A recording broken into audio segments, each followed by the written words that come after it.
Okay, we have another excellent program today, and to introduce the speaker, I'll invite to the podium John James. Thank you.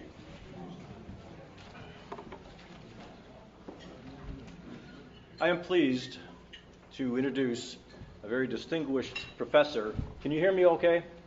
No, you got to use the mic. Or shout louder. I am very pleased. Not plugging in. I am very pleased that you can hear me now. I can hear you. I'm also very pleased to be the introducer for a very distinguished guest from the Ohio State University History Department. Dr. Peter Hahn and I have become friends over time. He's invited me to various lectures and seminars that he's given primarily about the invasion of Normandy, which is one of my all-time favorite subjects. I visited Normandy with my wife 2 years ago. It was moving. Let me just warm up my iPhone and give you a very brief and quick bio of Dr. Hahn, if you please. One moment, please. Dr. Hahn has written 6 books, and his 7th is in progress. His specialty is U.S. foreign relations in the Middle East since the year 1940. I've asked him to speak about the invasion of Normandy, but we all know a great deal about that. I'm going to ask him to speak about some of the things that you may not know, especially the end game. I asked Dr. Hahn, what do you think would have happened? And I won't give this away. I'll just tease you with it. What do you think would have happened had the invasion of Normandy failed? What would the consequences have been? So think about that as he leads up to it. Dr. Peter Hahn, please.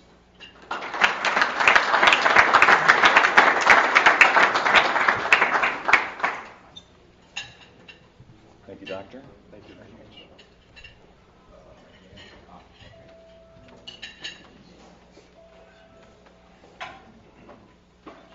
And do we have a clicker for the AV system in advance, or you're going to take care of it? Okay. He's the clicker.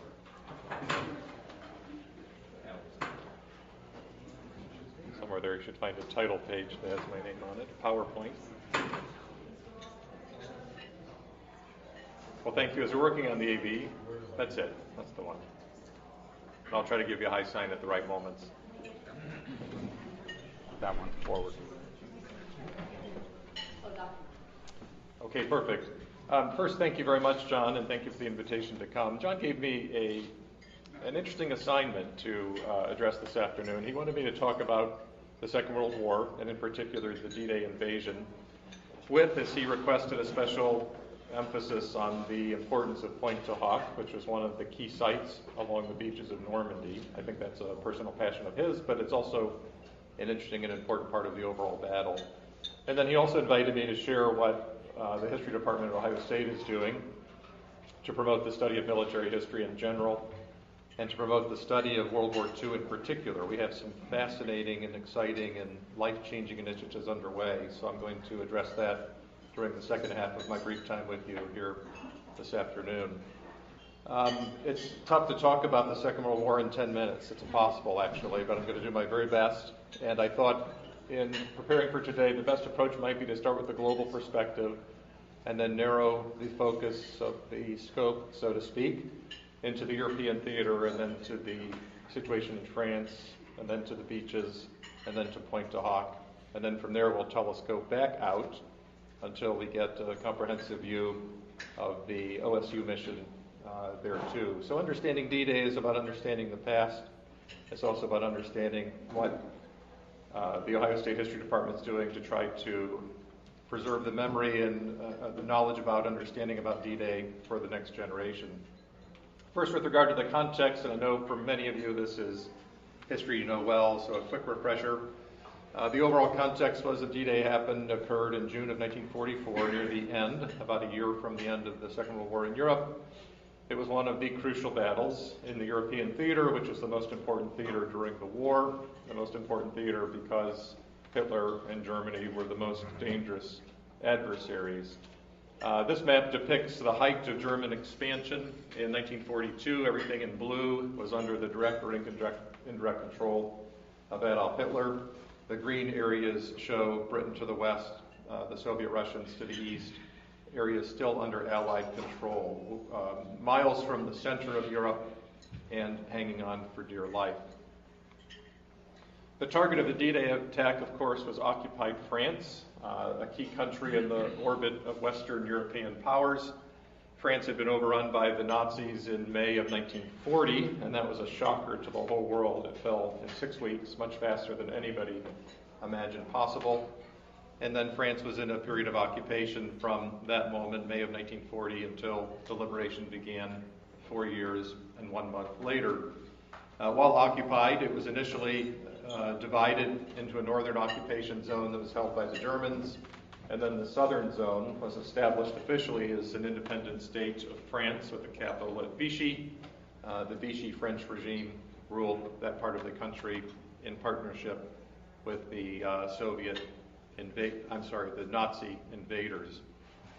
As the American officials and their British allies looked at the map of Europe and tried to figure out where to hit back, they knew that eventually they would have to go into France. They knew that from the moment France fell, that any future liberation would have to go back through that vital country, given its political importance, its population and natural resources, and its proximity to the German enemy. But in 1941 and 1942, that task was too daunting. If they had tried that early, it would have ended in a disastrous outcome. It would have been suicidal. They knew they didn't have the wherewithal, the military firepower to knock the Germans back, and so they waited until they could build up enough strength in the British Isles to conduct a successful invasion. While they waited to keep the fight moving, they invaded elsewhere, North Africa in late 1942, Sicily and Italy in 1943, trying to push back some degree of German power on the periphery, if you will, while cocking the gun, loading and cocking the gun for the massive attack into France. The immediate objective of the D-Day assault, in a tactical sense, came to be the Normandy beaches. It didn't have to be Normandy. There were other points down along the Atlantic coast and further to the east that were also identified as possible targets. But Normandy was settled on as Allied planners studied all sorts of factors: fly lines, type charts, quality of soil, width of beaches, proximity to population centers, escape routes off the beaches into the backcountry. They looked at all types of factors and eventually settled on Normandy as their primary target. And then, of course, they engaged in massive deception operations to try to get the Germans to think that it was going to come someplace else. So they would have to spread their defenses thin or concentrate resources in the wrong area. Narrowing the focus even more of the 5 Normandy beaches, the 2 westernmost, Utah Beach and Omaha Beach, were the ones designated to the Americans. To back up a little bit, there were 5 beachheads along this coastline that runs the better part of 100 miles from one end to the other. Utah and Omaha Beach to the Allied right were the American beaches, and then Juneau, Gold, and Sword to the Allied left were divided between the British and the Canadians, with a sprinkling of Free French along the way. The American effort was initially going to be concentrated at Omaha. Later they added Utah when they realized Omaha didn't have logistical capacity that's necessary. So the main American objective was the westernmost sector of the landing beaches. Dialing in the focus even more, this depiction shows you how the forces were arrayed for the invasion off the coast of Omaha. So if you're Eisenhower looking at the map, these are the good guys advancing up onto the beachhead.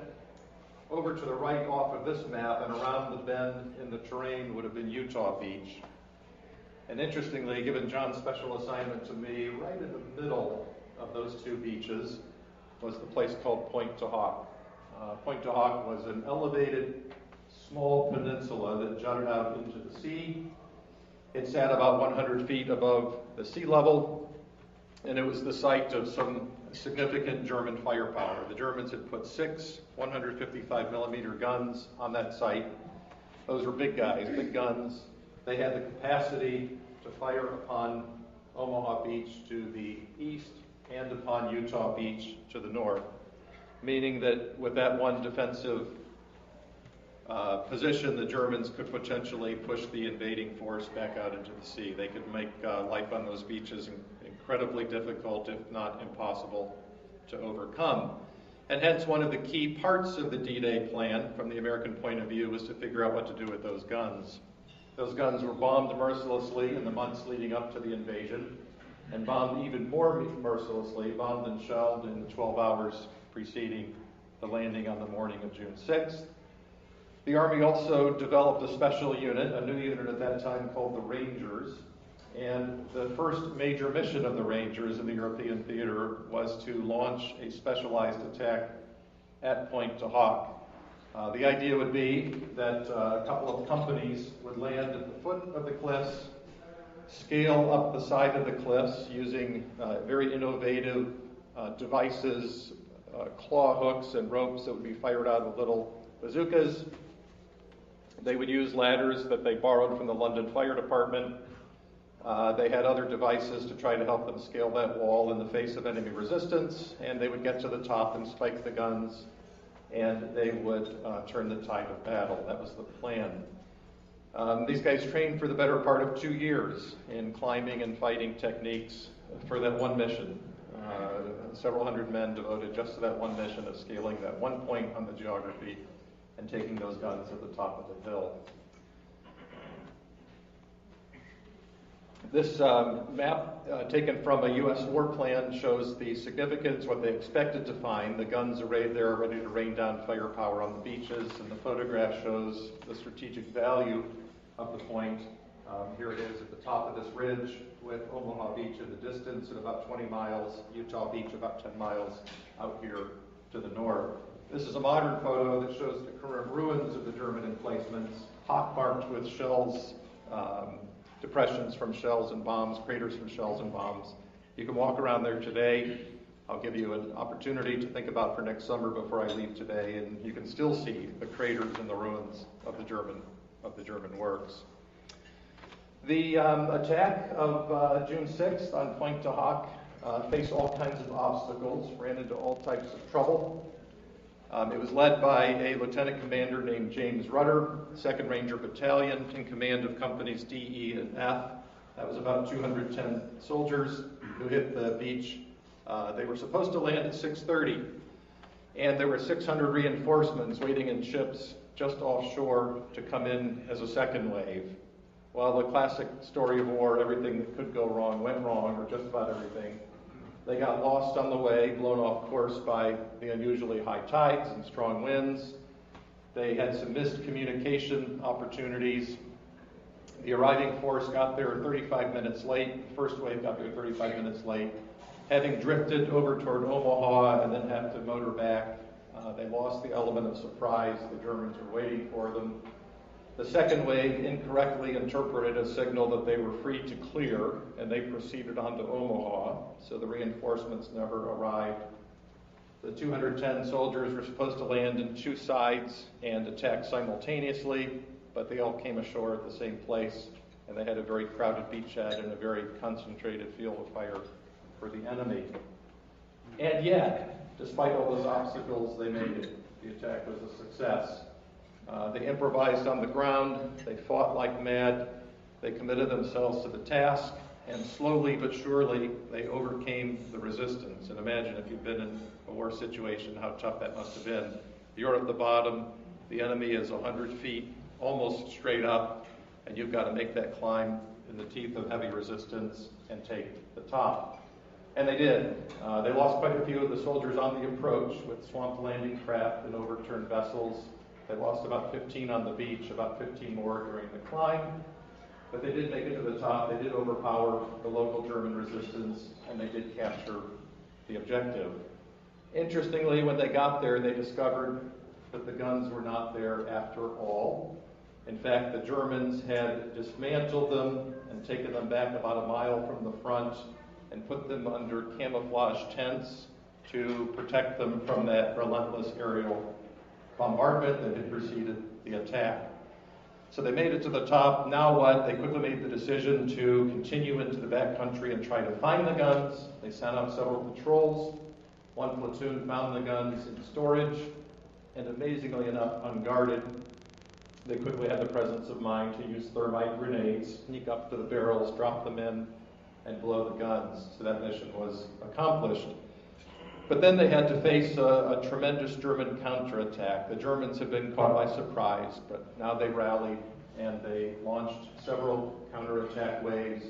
By nightfall, the remnants of the Ranger companies were within about 200 yards of the water. Had there been one more wave, they might have been pushed into the sea.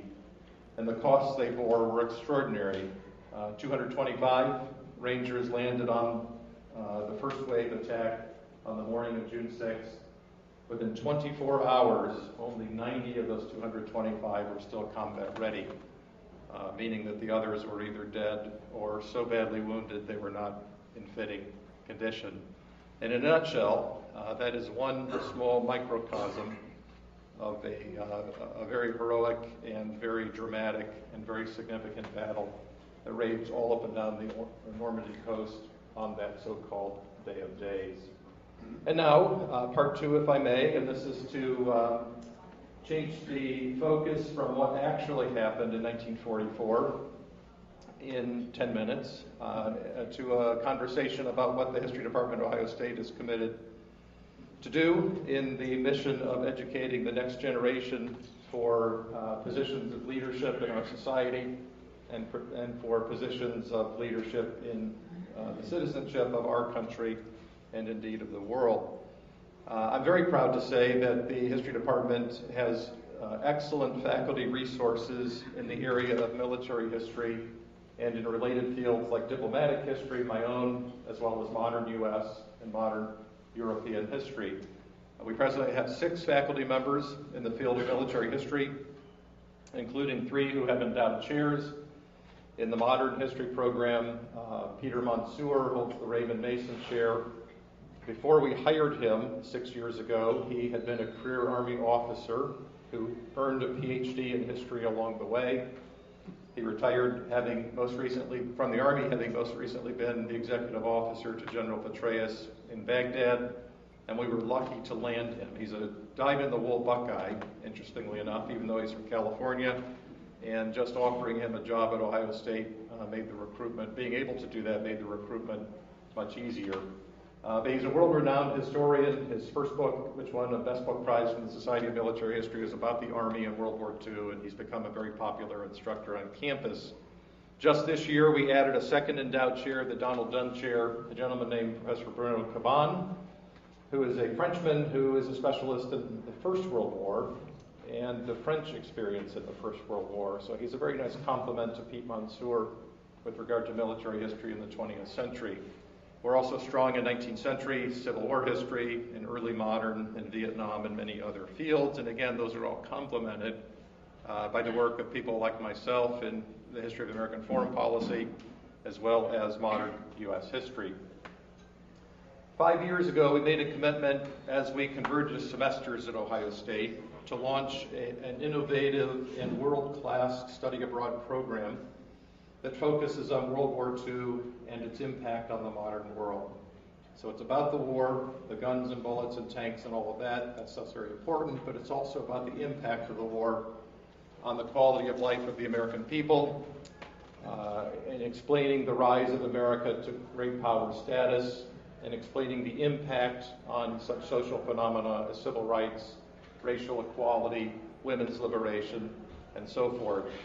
Our program is premised on the idea that it should be rigorous, and so we require the students who join it, and we require them to apply actually. We have selective admission to this special program.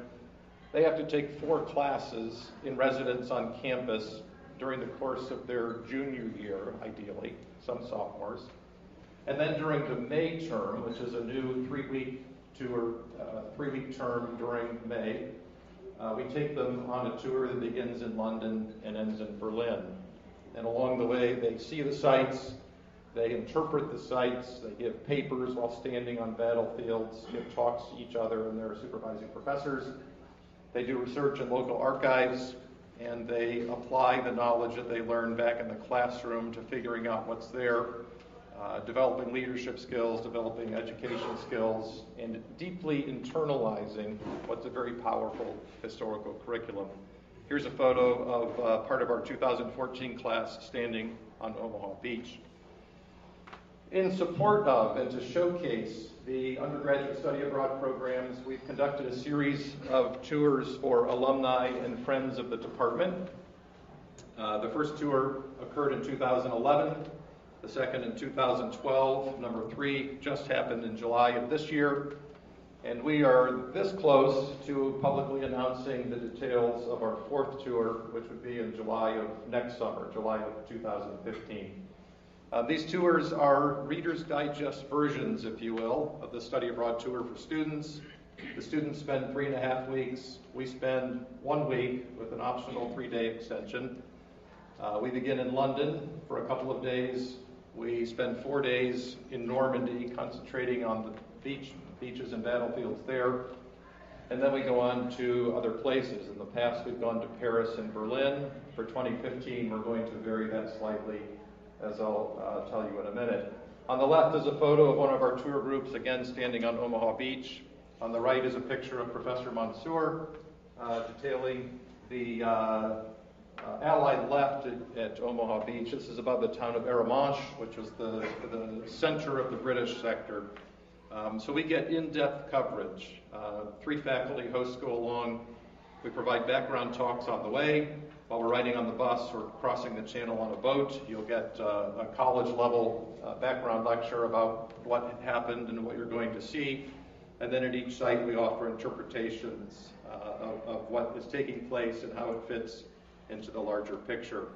I think our singular niche is our ability to provide intensive expert faculty guidance. In other words, this is not just another alumni tour where you get a day on the beach and then do a lot of shopping. I don't mean to sound dismissive, but I'm painting the contrast. This is for people who want to learn the history seriously. And it's what our guests in the past have demanded. The first year, actually, about halfway through the tour, they came to me and said, "You're not giving us enough. Teach us some more. You're treating us too easily. We want this to be a learning experience." And so we followed that advice ever since. As I said, the 4th tour is now almost set. I'm confident within a week or so we'll be announcing the information publicly.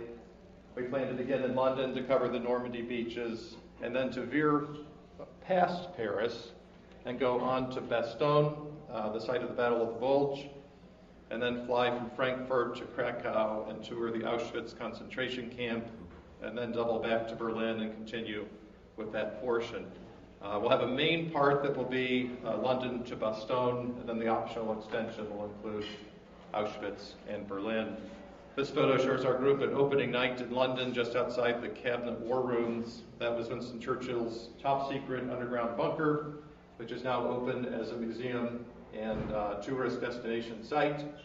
We arrange a behind-the-scenes tour just for our group the first evening, and then have a nice banquet there in the actual Cabinet War Room. So you can dine where Winston Churchill used to dine when he was hiding from the German bombers during the Blitz.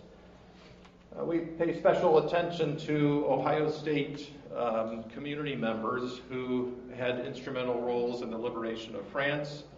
I have personally led a research effort involving several colleagues and graduate research associates to try to discover as much information as we can about Ohio State students and alumni who served during the Second World War, and especially those who died during the Second World War. There were 635 so-called gold stars, meaning OSU students and alums who made the supreme sacrifice during the war. 12 of those 635 are buried at Normandy. We've identified them by name. We've investigated their biographies.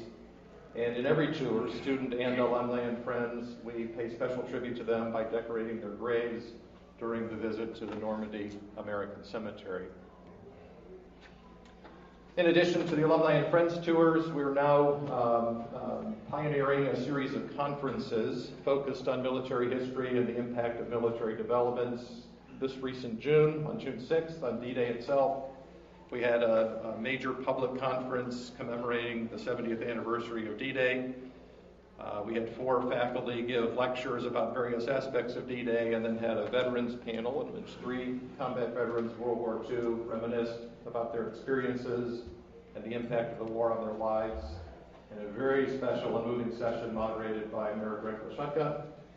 We have now scheduled a second such conference for next September, September 24th and 25th, 2015, about a year from now. That will mark the end of the war in the Pacific and will address the impact of the war on Japan on those two countries and other countries in the Pacific Rim. And we're tentatively planning, in conjunction with the National Commission on World War I, which is a federal agency authorized by Congress and appointed by President Obama to commemorate American intervention in World War I. In partnership with them, we're going to host a conference, an international conference actually, on American intervention in World War I, tentatively scheduled for some date to be determined in 2016. These events are all open and free, open to the public and free of charge. It's part of our public mission as a Lane Grant institution to edify the people of Ohio, and so you're all invited. Stay tuned, watch our website. We'll get PR out through various media networks, but do feel free to come to any of these events. We also rely on community support from people like you in support of our mission. We have all types of ways to channel your beneficence to needy students who would love to participate in our programs but can't afford to. If you're interested in that, I would encourage you to send me an email or hand me your business card before we leave today. We have various scholarship options from a couple of $100 to $50,000, and we're trying to build a permanent $1 million endowment that will support the Student Study Abroad program. We're a little more than 2/3 of the way in cash and pledges, and we hope to surpass our goal of a minimum $1 million endowment in the very near future. We also have a fund, if you want to do something a little more fun, to host students to dinner as our students travel in May. Many of them, you know, are traveling on their first passport, never having been out of the U.S. In some cases, some of them have never been out of the state of Ohio. And our faculty are taking them over to introduce them to the world. We try to take them out to dinner, once in London, once in Paris, once in Berlin, and we look to alumni and supporters to give to our Hungry Students Fund. So for $500, you can treat 20 young people to an event in a foreign city where they come of age and they begin to understand in an informal, very important way how the world works and how they comport themselves in that world. And they salute their benefactors by writing letters and sending pictures and things like that. And past supporters have been touched by that little side mission. Do consider yourself invited to the Alumni and Friends of History tour. We sort of issue a public invitation. If anyone is seriously interested, I'd be happy to have a follow-up conversation with you. Within the fee that we have to charge to cover the expenses of the tour, we build an automatic charitable contribution of $1,000, and for that part of the fee, you get a receipt for tax purposes, and that contribution goes into the permanent endowment. Small gifts and the proceeds of the tours are aggregated in a scholarship fund called the Friends of History Fund, and the proceeds of that endowment pay the scholarship for, it's now enough to cover 2 of the students who travel every May. So we look to you to help us in that endeavor, in lending your resources, lending your support, helping us spread the word so that we can accomplish what we think is a very important mission. Thank you very much. I think we have time for a few questions. In the interests of more information, as you mentioned earlier, could you tell us a little bit about the consequences had the invasion of Normandy failed, and Plan B? Yes, Plan B. John asked me that question over lunch, so I had time to think of my answer. I've actually been asked that question before, and I have a fairly straightforward answer. In a nutshell, I think had the D-Day invasion failed, World War II would have ended in an American victory a week or 2 after the U.S. dropped an atomic bomb on Berlin, probably in the late summer of 1945. That was Plan B. I'm sorry, go ahead. Can I ask you a question about the Middle East? I heard the professor, the colonel, was the exec, you know. Yeah, Professor Mansour. Heard him speak on that, but this is like 4 years ago. What's he think about what's going on in Iraq now? Good question. He is concerned, as everybody is. He's not in a mode of panic yet. He thinks it's a complicated and difficult problem, but one that can be solved with smart and patient applications of diplomacy and military force. So it's not an end-of-the-world scenario, it's not the end of time as we know it, but it is dangerous. It's unstable and it's dangerous. It has to be taken seriously, and the U.S. government ought to apply military force and diplomatic finesse in a leadership role from the front, leading from the front, not from the back, in order to solve the problems and affirm the national security interests. In a nutshell, that's his answer. I've talked to him at length about it, and that's also very close to my own answer as well. Military history is a big part, as I understand it, of the various armed forces academies and the training of future officers. To what degree are you involved with training the future officers that might come from Ohio State? We have, Ohio State has a very large ROTC program, and many of the ROTC cadets take military history because it's required or because they enjoy it. They seek more for professional purposes. On the study abroad programs that we've been involved in, we have had more than one cadet come along. In addition to the European tours, by the way, Professor Mansour and I had the opportunity, one-time unique opportunity, to take 8 students on a tour of the Pacific Islands in partnership with a foundation that brought 12 World War II combat veterans, so 90-year-old gentlemen returning to the battlefield for the first time, and we had students there with them. And one of those 8 was a Naval ROTC student. Another was a veteran of the Marine Corps who had come home from Iraq with the Purple Heart and so forth. At the graduate level, Ohio State is very well connected to all of the service academies in that they send to us have sent to us many dozens now of mid-career military officers for doctoral training in history. And in fact, that's how Professor Mansour got his Ph.D. at Ohio State back in the early 1990s. So you have a captain, say, in the Army who's around 30 years old. The Pentagon identifies him as senior officer potential, maybe a general someday, so they encourage him or her to get a doctorate degree in an area of specialty. And those who like history and are good at it will apply to us. We accept them on a 5-year plan. They come to Columbus for 2 years of intensive coursework. They write a master's thesis and they pass their Ph.D. general exams, all in the space of 24 months. That's an enormous effort, but they're hardworking, they're disciplined, they're dedicated, they get that done. And then they go to the service academy and they teach history to the cadets for 3 years. And so West Point History Department is mostly Ph.D. candidates in history from Ohio State and a couple of other universities that participate in this program. At the end of year 5, they have their dissertation finished, or at least they better, or they're going to get reamed up by their commanding officer. They always do. Again, very hardworking, very task-oriented. They complete the dissertation, they earn the Ph.D., and then they go on with their military careers. This program has been active at Ohio State for decades now, and over the decades, I'd say there are probably more than 100 doctorates earned in our department in history. And those are people who are on upward trajectories to move up through the ranks of the senior military. Most of them get PhDs in military history, but not all of them. Some have gotten PhDs in my field, the history of American foreign policy.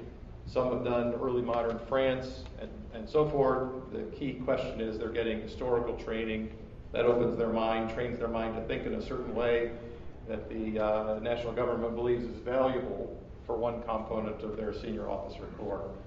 Any other questions? Sir. Why did it take Montgomery, who had an easy beach at Area 1, why did it take him so long to get calm? Because he was supposed to have conquered that in a day or two, and it took him months. Well, a combination of factors, including a little bit of timidity on his part. He didn't aggressively pursue at the moment he could have. And then there were also just the foibles of war. The Germans decided to dig in. There were a couple of unlucky breaks that slowed down his progress and that put him in a difficult situation where indeed there was stagnation for a period of time. Okay, I'm afraid we have a time limit. Do we? And so... okay, we can do afterward. You can, but I want to thank you very much. Yeah. Quite welcome. Thank you.